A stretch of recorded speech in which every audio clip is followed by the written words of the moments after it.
Hi, everyone. I'm Rachel Allard, back again with another edition of our Female Founder series. Today, I'm really excited to be able to speak with Michele Velcheck, who is the founder and CEO of Solid Source Real Estate Companies. Welcome, Michele. Hello, Rachel. Thank you for having me. Thank you so much for being here. And I'm really excited to talk to you because I think that you've achieved a tremendous amount of success in your time in the industry, but also are kind of just getting started, it seems like, from everything I've seen online, from your social media. It seems like you are the Energizer Bunny. So I'm curious, before we get into everything you want to do, if you can take us back to how you got into this industry and how Solid Source got started. Well, it's kind of a funny story. The short story the total short story is from an infomercial. It is absolutely true. Back in the 90s. So I was in the military. I was a military police officer right out of high school, which paid my way through college. And when I graduated, I went to work for Pfizer Pharmaceuticals and then CR Bard. In surgical sales. And so I was getting hammered in taxes. And so I watched an infomercial late night one night and with no kids, no write-offs, company car. And I was watching it and it was all of these investors, being just regular people with other jobs, just saying, wow, I want an income that can take me through retirement. And it looked so real. And I thought, oh my gosh, I can totally do this. Within 8 weeks, I had 3 rental properties and had moved. So I really felt like I should have called them back and volunteered to be a cooperating person on the next one and really pump up their show because it did make a difference. But that's the way that I got in 1997. I'm curious what keeps you in the industry then, decades later. I know. Well, I still love houses. I love everything between the staging and how rooms are laid out, the colors that change all the time, kitchens, bathrooms. I love it. But I also love helping people. And, being in this position, it's such an honor to be able to help people, whether they've always loved houses and real estate like I have, or if they're just really thinking about a new career, whether their kids just went back to school or it's simple, especially right now with all of the changing employment, to put it lightly. It's a great time to get a license in real estate. It's very short, it's 75 hours. And so what we try to do is help people fast start if they want to. And we also leave people alone if they just want to do their own thing. And so it's really a blessing. We're still in it just because we're ever changing, always looking for new technologies to apply to make agents' lives bigger, better, faster, but mostly easier. And so whether that's spending more time with the family or just making more money because you're not having to do the not fun part, then that's what we feel like our job is. So it really stays interesting. It's new all the time. And so I think that's probably it, just because it's never become complacent. Well, I love talking about that and talking about both how easy it is to get into the industry, but then also, how you do have to be a little opportunistic. And, with the seeing the problem you were kind of experiencing, but also the infomercial, it isn't just sort of luck, right? Like it seems like you did have to sort of connect with odds, see the opportunity, and then, put a ton of hard work, I'm sure, into making the dream a reality. So I'm curious, sort of how long was it between when you started in the industry and when you actually started your own company? Was it 2003 that Solid Source started? Well, it was in 2003 that we started, and I was still in corporate America until 1997. And I had my son, Mark, my only son, Mark, in 2000, best day ever. And so when I had him, when he was 2 years old, I was getting divorced from his father and moving back to Atlanta from Arizona. Well, in Arizona, I just told you from the infomercial, I had purchased, so I had altogether 5 houses. That was right before the Olympics were announced. And so, so I 1031 tax-free exchanged those to Scottsdale, Arizona, where a bubble was created, of course, and those 5 turned into 13 rental homes. And then I was buying houses off the courthouse steps, doing a lot of the work myself. And then when I came back here, I was working full-time in mortgage and started Solid Source at night around being a single mom.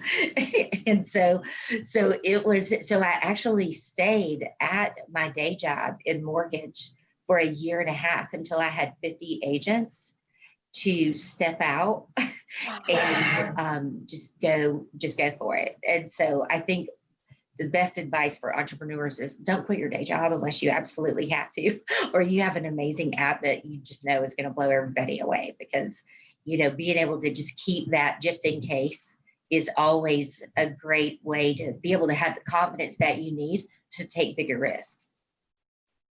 Wow, that's amazing. And a really good lesson too, I think, because a lot of the people I talk to talk about how they wish they had hired sort of support staff or had partners to help them sooner, but they didn't necessarily have the money for it. So if you can't afford, you know, to have the right team in place, but you know that, you know, each of us as individuals has strengths and we need to play to our strengths. And so we need a team, you know, it does take a village. That's kind of great advice. I haven't heard that yet, that, you know, you can do it part-time until you have that foundation built up and then really jump from there. Well, you're right. I actually had 2 employees that did work full-time while I was still working full-time somewhere else, but I was paying them from the income I made at my full-time job until we got successful enough where it would pay for itself. So it's a great way to be able to ramp up earlier too. Wow. I'm curious if you can pinpoint 1 or 2 things. To what do you attribute your sort of that pace that you're able to, you know, your work ethic, like that ability to really to do both of those things and to put all the time and dedication in that you needed to early on? Well, I'm thinking about whether to give you the rated G version, PG or R, but when I was in high school, I actually worked a full-time job at Burger King from 8:30 at night until 4:30 in the morning, Sunday through Thursday. And then I worked as a hostess at a restaurant from 7 to 10 on Friday and Saturday. And then I made biscuits at McDonald's from 6 a.m. to noon on Saturday and Sunday, and went to high school. So I think I started early, but you know what I realized is that, you know, if you're willing to work harder and to give up discretionary time, I mean, that's really how I coin it, is just how bad do you want it, you know? And I didn't grow up in a family that there was a lot of excess. And so when I was 16 years old, I got a $200 car. $200. And so I wanted to get another one as fast as possible. And so that's how I did it. Worked and worked more and worked more. And so I think starting that pace early is good, but I would just say it's not too late. I mean, you know, when you think about the time that you spend, you know, whether it's watching TV, on social media, and remember, I was a single mom, you know, when I started Solid Source with a 2-year-old that was just turning 3. And so as soon as he went to bed, you know, at 7:30, then I would get back on it until 1:30, you know, because I was working during the day. And you know, you just find ways to make it work. And this is funny. The earlier agents, when they were coming on board and they would call, because I had it forwarded to my cell phone. And so they would say, "Oh, I'd love to get together. This sounds awesome."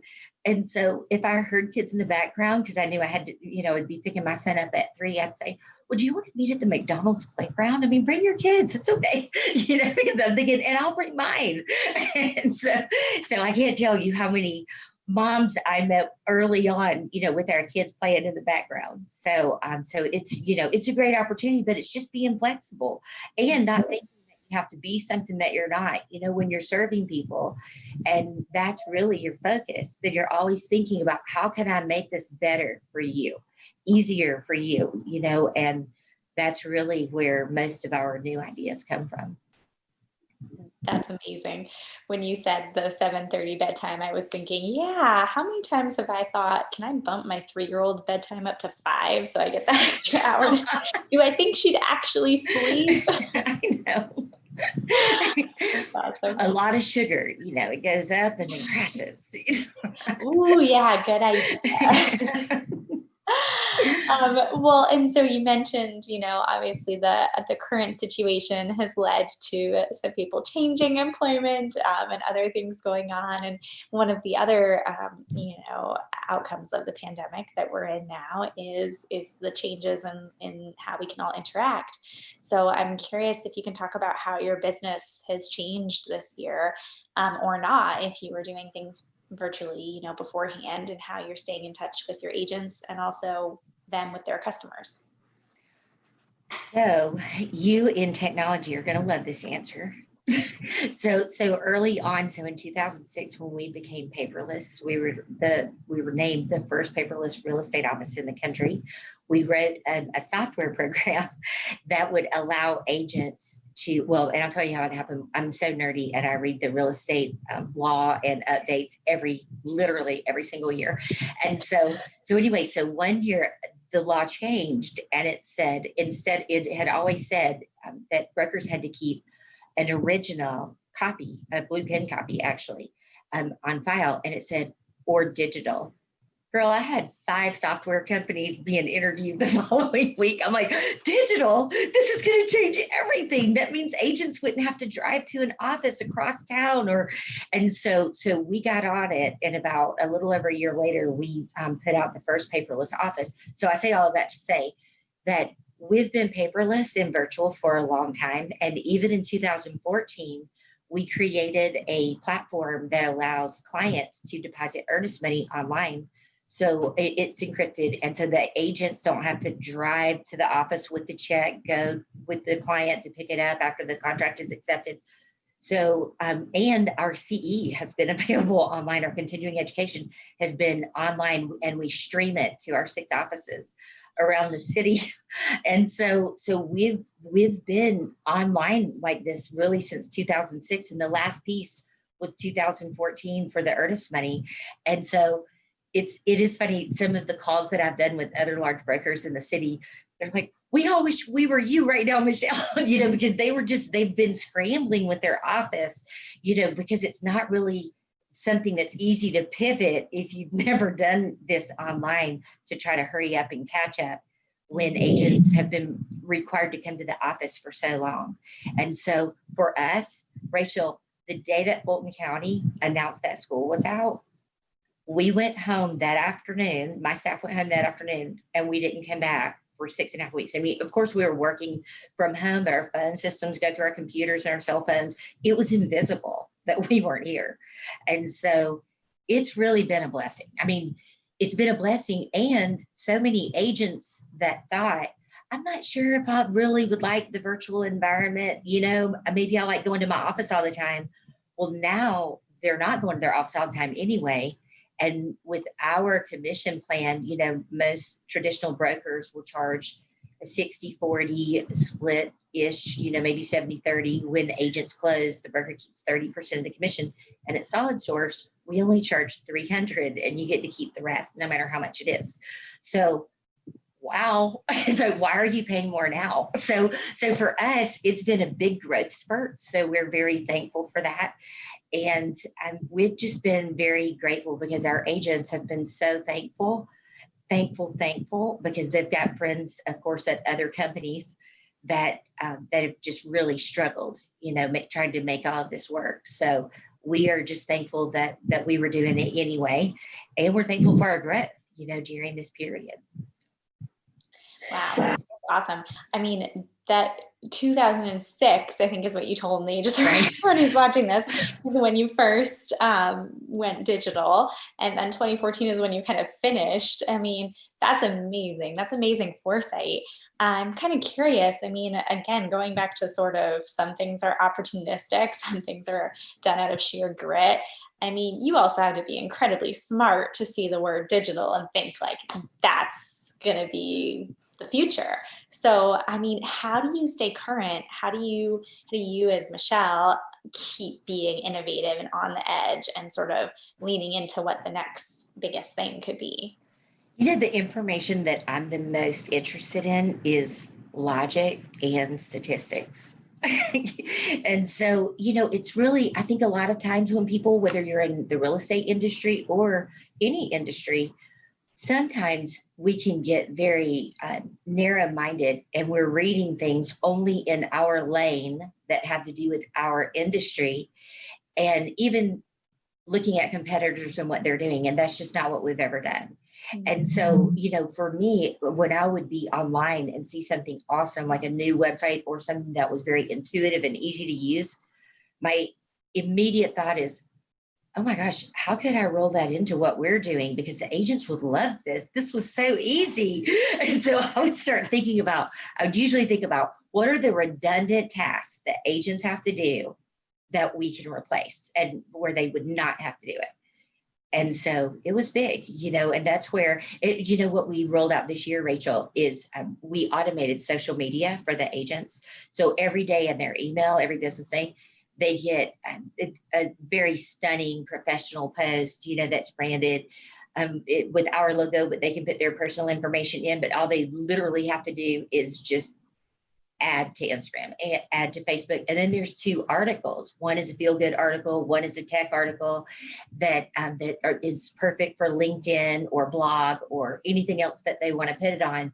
But that's what needed to be automated now because, agents, a lot of folks are way into social media, but if you've been around for quite some time, you may or may not be way into social media. So how can we help?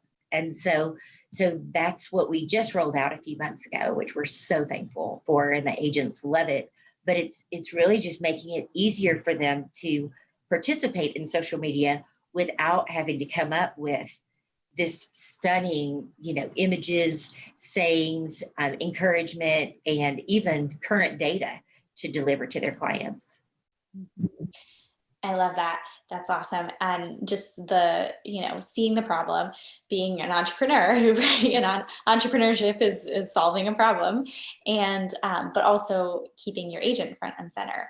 And so with that, I'm also curious, some of the top things you're hearing from your agents now, being, fully digital and having all the tools in place before the pandemic. What are some of the things that you are hearing from them that they need that maybe they didn't need before, or that are just part of being a broker owner of a 1,800 agent company almost? I know. Well, so one thing that we all need in Atlanta, not just my agents, but everybody, is listings because it's such a seller's market. And so, house prices are just soaring. And so, gosh, girlfriend, there's some houses, they'll go on the market, not even all the way on. It's just coming soon. And they're gone in an hour. So a lot of folks are just looking for people to sell their homes. And I think that the greatest thing that agents can really use right now is just the convenience that they have, and not having to communicate or be right in, somebody's 6 feet of personal space, from social distancing. And I think the more respect that we can give people, that we just respect the whole social distancing, that gives them so much professionalism, but also respect from clients, just because we don't know where people are. There's some people, of course, that are just like, oh my gosh, come here and give me a hug. And then there's others, that are very concerned. And so as agents, we're meeting new people all the time, and we really just can't make assumptions. And so that's really been what a lot of our communication has been about, and also training agents, the folks who were late adopters, getting on, which I was too, but getting on Instagram and Facebook, we're really helping people do that. So we're doing videos for agents, helping them promote their teams, because marketing just looks different than it used to. And so I think that, and one more thing too, is really keeping agents abreast, because there's been so many changes. And when I say changes, I'm talking about legal changes, laws, ordinances changing so fast. And as a real estate agent, you're not coming into an office every day or a meeting every week. And really, looking at the big picture and then breaking it down into 1, 2, 3, to make it very simple. Like, this is how this new ordinance applies to us. And so I think that they really appreciate that. And just keeping it legal, because, with the forbearance on mortgages and all of that that's still going on, there's going to be a lot of opportunity, but there's also a lot of hoops to jump through right now to get loans through. And so I think it's really just keeping agents caught up with market data, and what is available out there. And then one other thing is being able to connect with each other, because some agents, whether it's because they have older parents or they're around, sickly people or people that are more susceptible to the virus, I think a lot of that is them being able to refer their business to other people so they can still get paid 25, 35, 40% for the referral if they're not in a position. So a lot of what we've done as a company is try to connect people as well so they can participate, whether they're selling houses or just getting a referral and referring their clients to someone else. That's a really great point, and I think probably something that a lot of people haven't necessarily thought of too. It seems Right. like sort of all or nothing. And I know Mhm. when we were talking before too, you mentioned that this can definitely be there's a middle area, there's a gray Right. area to still make money off of it too. Mhm. Um, well, and I'm curious, so talking about your agents, and you've mentioned social media a few times, and I'm curious how you found success marketing yourself and marketing Solid Source and growing this sphere the way you have, and getting 1,800 agents to want to come work for you. Thank you. Well, I will tell you, most of ours has been just when someone comes here, then they tell two friends, and then that person tells two friends. And so that really is, we don't have a recruiting department or anything like that here. We just have agents that tell their friends when they get here and like it. And then when they get their paycheck, most are coming from a company where they've made a lot more. And if their commission check out, and Rachel, the way we look at it is, it takes us as brokers the same amount of time to review a purchase and sale contract when somebody's buying a house, no matter what the sales price is. It's the same contract. It's just a different price.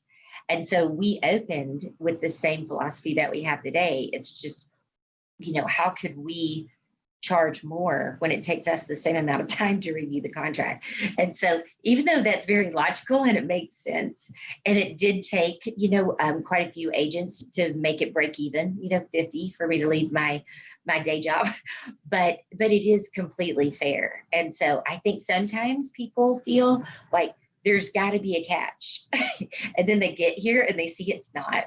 And so they get on the phone and they just say, it's true, it's true. And another thing we do is we have 2 attorneys and 5 brokers on staff, but we're all non-competing, which really separates us from many other firms. Most brokerage firms, their brokers and management are still selling real estate, so that agents come second to their clients, of course.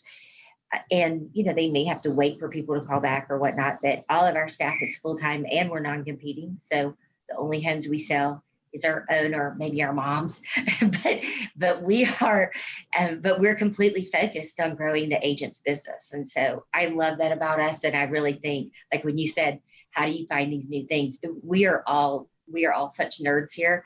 You would think that we actually compete for nerd of the year around here, but it's amazing, what having just high capacity folks who are really focused on knowing as much as they can to help the agent into business and out of situations that may be a little sticky. And so even our 2 attorneys on staff, they're amazing, and everyone's totally committed. So I think that's probably one of the greatest ways that we've experienced the growth. Wow, I love that. And I love that some of the things you talked about earlier, like the continuing education being Right. Oh my goodness. Yes. yeah, being virtual, like part of, it's a means to that, having Right. you not competing. There's multiple benefits, right? Not just the sort of competitive component, but you have more time for other things. You've been able to be a pioneer in a lot of ways because you haven't had to focus on transacting real estate yourself too. That's true. And just think about that when you think about, what we always try to do when we're rolling something new out through technology is we'll take it because we feel like if we put in, 100, 200 hours and front load that time and then make it easy where, the agent's part is just, clicking one key or just one time setting their own up and then it's just automatic. How great is that? So, it's just taking that front end time because me thinking about 1,800 people trying to figure it out, that doesn't even seem right. You know what I mean? Well, we could just do it here and then make it easy. And so it really has been a great opportunity. But I think a lot of times it's easy when you're self-employed doing anything, but to feel stuck, and just whether it doesn't have to be a pandemic. I mean, it could just be that you had 3 customers that were mean to you in a row, or you just start to feel tired. Whether it's being a mom and trying to balance things, or it's just big opportunity, or nothing seems to go right, and you just keep trying and trying. And I think that when people around you are really trying to help you and you just always feel that, you just feel taken care of, and without a doubt that if there's something that you need to know that your company is going to let you know, then I mean, not to say that we don't encourage independent thinking, we do, of course, but just knowing that and feeling safe, whether this is your full-time, part-time, just referral business, it just makes it easy for everybody to love being here and not feel like in a lot of companies, when you walk in the front door, Rachel, the first thing you see is a big board with people's names on it, for the top people. And you and I both know, there's a lot of people that could have or may have been many times, the number 1, number 2 person in an association or business that they were participating in. However, maybe right now you've got 2 kids under the age of 5, and this is just not going to be one of those times. And we've never done that. And we've never wanted people to feel like, that our attention or care or love or encouragement or how much we'll help you is based on a quota or your numbers. And that's just not how we see you. We don't see you with $1,000 bill or $20 bill or $5 bill pasted on your head, because that's just not how we are. So I think that really just keeping that open, where people can close as much or little as their lifestyle permits, but with no pressure, is really key to people being able to do as much as they can when they want to, because there's just no pressure or judgment and condemnation. Yeah. Wow. Well, I mean, there's so much there. I feel like you have a really inspiring model, and for everyone watching this, this is definitely something that I think others can learn from, because there's a lot of people still doing it the traditional way, right? And I think one of the things that's unique that you also talked about is following logic, but also being obsessed with stats. So, if you have a $300 split, if you have flat fee splits, knowing exactly that it's going to take you 50 agents to break even, or whatever that number is. So that's awesome. And, there's not a lot of people out there maybe who would say like, oh, I'm a statistician too. I'm just like Michele, I love math.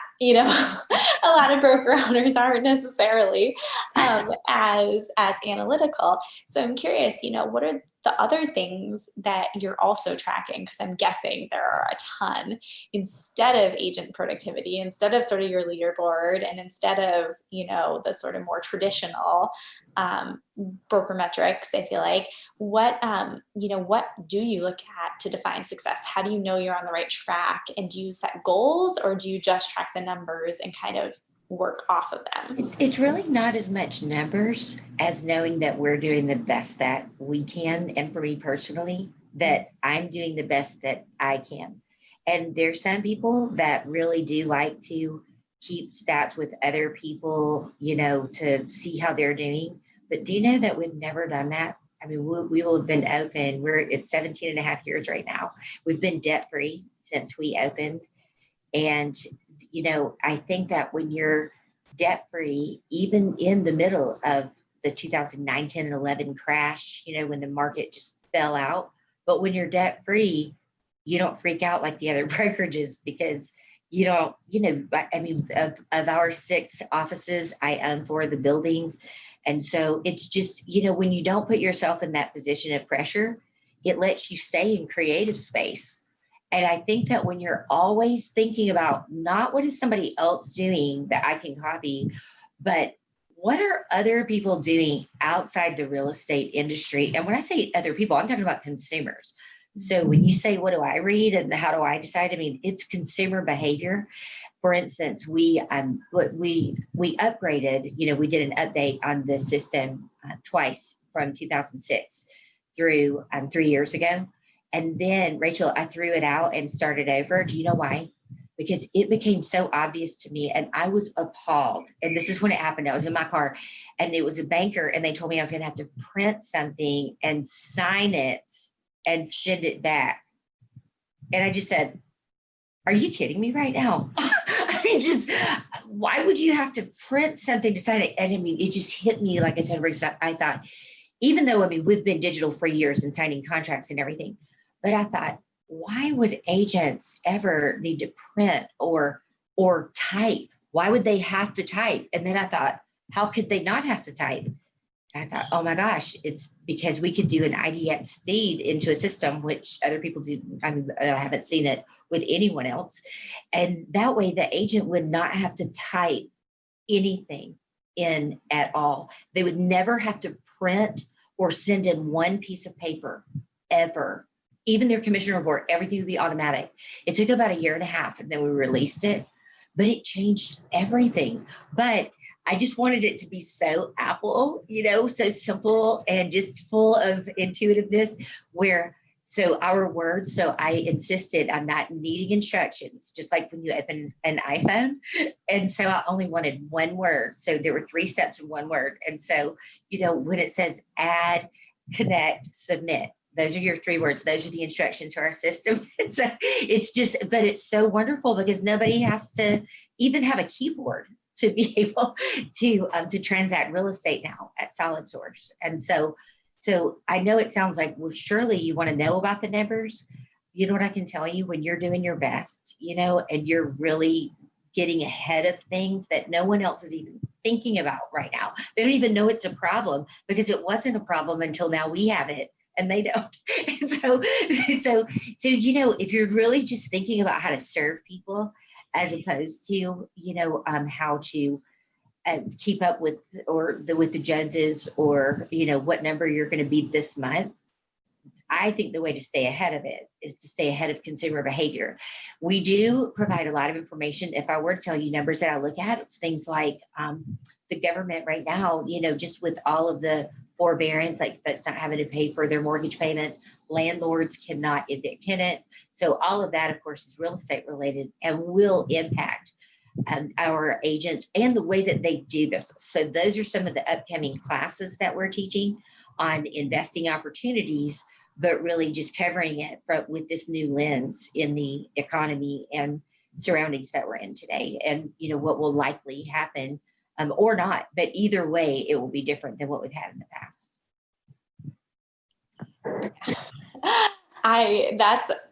I feel like I want to ask what's next, but I don't.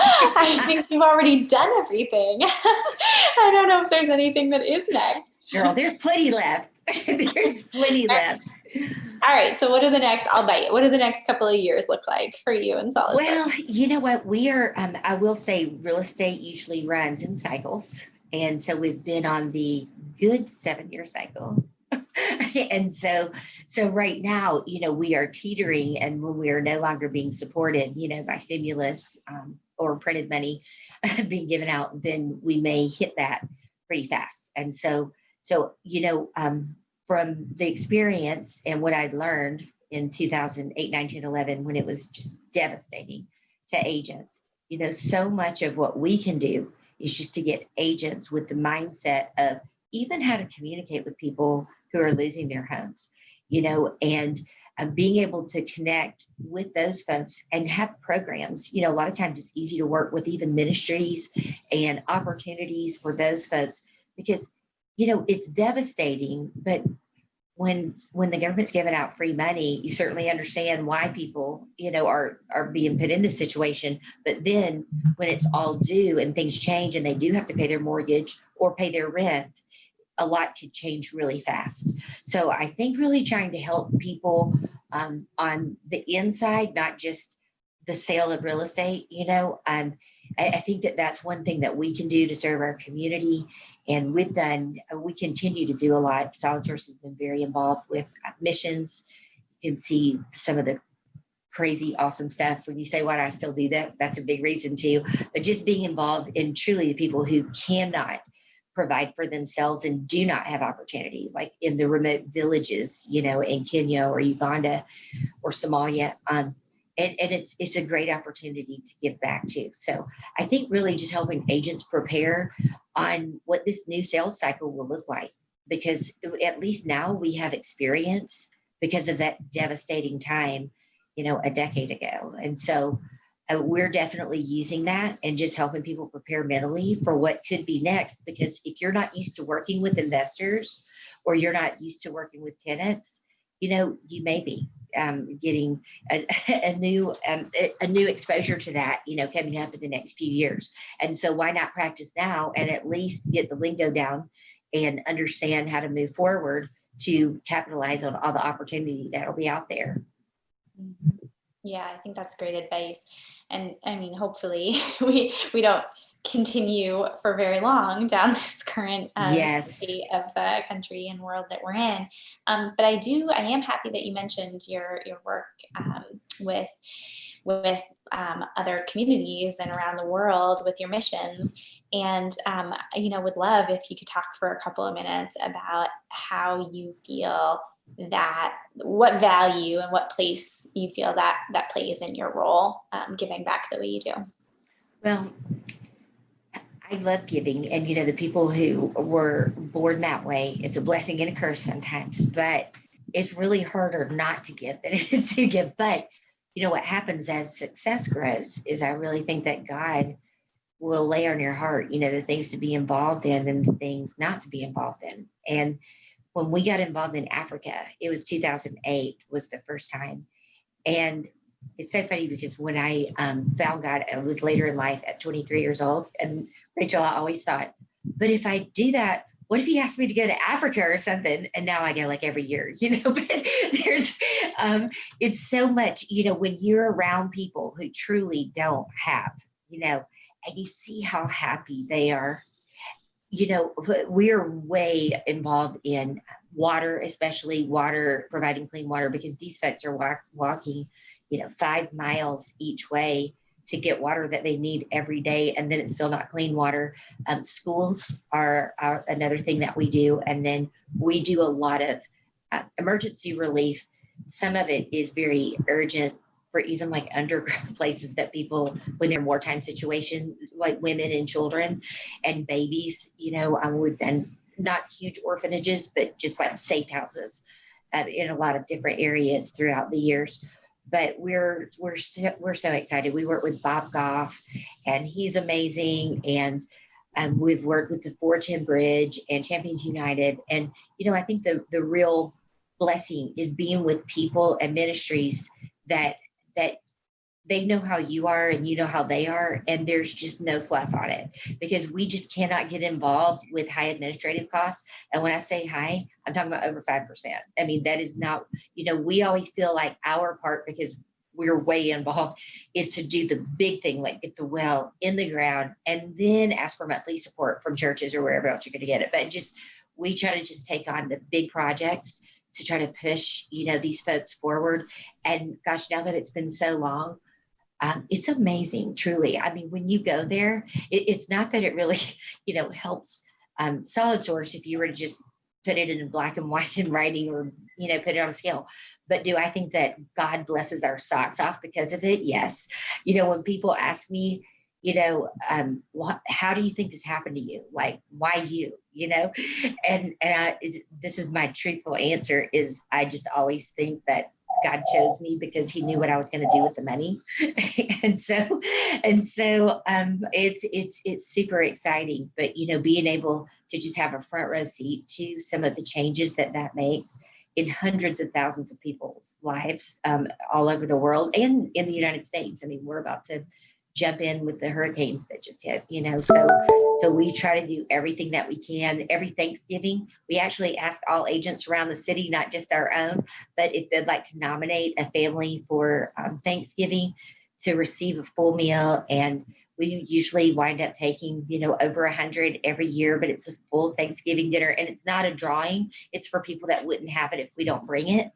And so it is nice because, we get to see agents from other firms come over, and I always tell people, bring your kids. This is a great opportunity for your kids to see other people, who are in need, because a lot of times, depending on where you live here, they may or may not really had that kind of experience or awareness.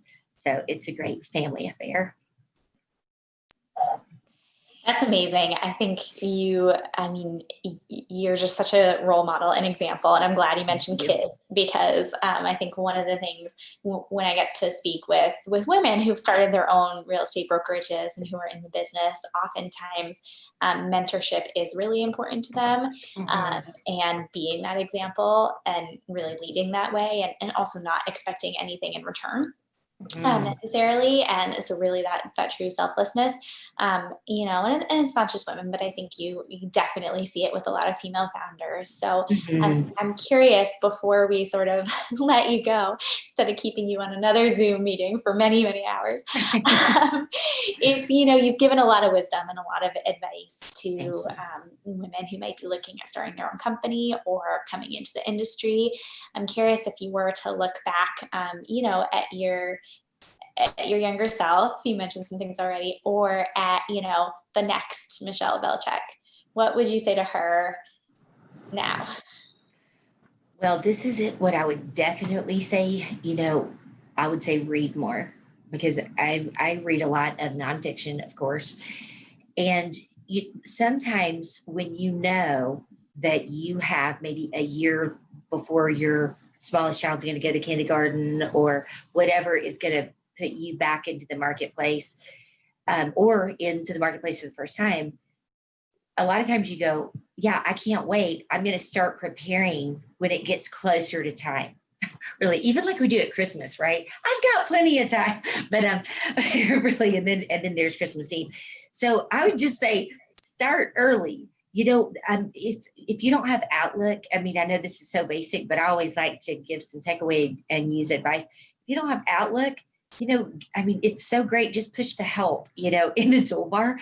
It's stunning what you can learn. If you think you don't know social media, then do all of the help and Google it and do the YouTube videos and learn social media, because the things that you're going to have to know later, that's going to be enough pressure having to apply it.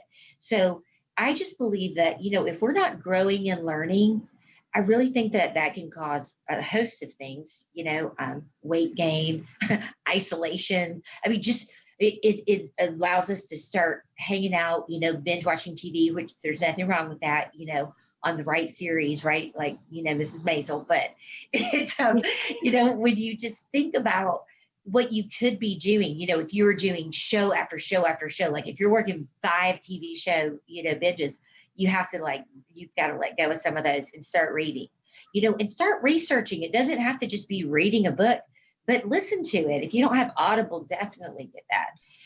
Just because, you've got to break out of seeing, just diapers and just the going back and forth, shuffling kids, going to play sports, or hopefully that'll happen again soon.